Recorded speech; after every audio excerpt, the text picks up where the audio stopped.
The great rehabilitation. Vitalik Buterin ने Ethereum की cyberpunk आत्मा को वापस पाने का लिया संकल्प। यूजर फ्रेंडली दिखने के चक्कर में विकेंद्रीकरण से समझौता करने का युग अब समाप्त हो गया है। इथेरियम के सह संस्थापक विटालिक बुटेरिन ने एक चुनौतीपूर्ण संबोधन में नेटवर्क की दिशा में एक निर्णायक बदलाव का संकेत दिया है। उनका दावा है कि मुख्यधारा में पहचान बनाने की होड़ में इकोसिस्टम के मूल मूल्य के साथ खतरनाक खिलवाड़ हुआ है। बुटेरिन ने एक्स पर पोस्ट किया, 2026 वो वर्ष है जब हम सेल्फ सोवरेनिटी और ट्रस्टलेसनेस के मामले में अपनी खोई हुई ज़मीन वापस लेंगे। उन्होंने स्वीकार किया कि पिछले दशक में इथेरियम ने इस दिशा में गंभीर गिरावट देखी है। एक सरल निजी और पीयर टू पीयर इंटरनेट का सपना अब जटिल दिग्गजों में बदल गया है।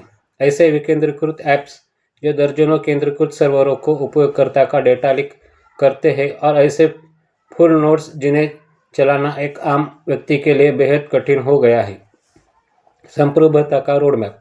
इस वैचारिक अंतर को पाटने के लिए बुटेरिन तकनीकी अपग्रेड के एक ऐसे सेट का समर्थन कर रहे हैं जो साइबरपंक सपने को बहाल करने के लिए डिज़ाइन किया गया है। उनकी मुख्य प्राथमिकताओं में शामिल है प्राइवेसी फ्रंट पेमेंट्स, वित्तीय निगरानी को रोकने के लिए मजबूत ऑन-चेन गोपनीयता लागू करना, सुलभ इंफ्रास्ट्रक्चर, बाधाओं को कम करना ताकि उपयोगकर्ता सामान्य हार्डवेयर पर भी फुल नोड्स चला सके, social recovery wallet, seed phrase के युग से आगे बढ़ना ताकि बैंकों पर निर्भर हुए बिना उपयोगकर्ता को चोरी और खोई हुई चाबियों से बचाया जा सके, स्थिर सिक्कों का विकास, अमेरिकी डॉलर पर निर्भरता तोड़ने के लिए विविध परिसंपत्ति बास्केट द्वारा समर्थित विकेंद्रीकृत स्टेबल कॉइन्स विकसित करना, बैक अवे टेस्ट। बुटेरिन का अंतिम लक्ष्य इथेरियम के लिए बैक अवे टेस्ट पास करना है, एक ऐसी स्थिति जहां प्रोटोकॉल इतना आत्मनिर्भर और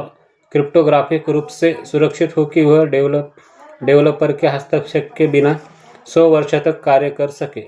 कोहाकू रिलीज और ग्लामस्टरडम फोर्क जैसे आगामी मील के पत्थर इन दबावों को दूर करने के लिए तैयार है, जो केंद्रीकरण को रोकने के लिए क्वांटम रजिस्ट्रेशन और बेहद ब्लॉक बिल्डिंग मॉडल पेश करेंगे। आसान विकास के बजाय इन अपरिवर्तनीय मूल्यों का प्राथमिकता देकर बुटेरिन का लक्ष्य इथेरियम को एक ऐसी संप्रभु वित्तीय परत में बदलना है जो न केवल वर्तमान ब्रह्मांड का हिस्सा हो बल्कि एक नए युग को परिभाषित करे।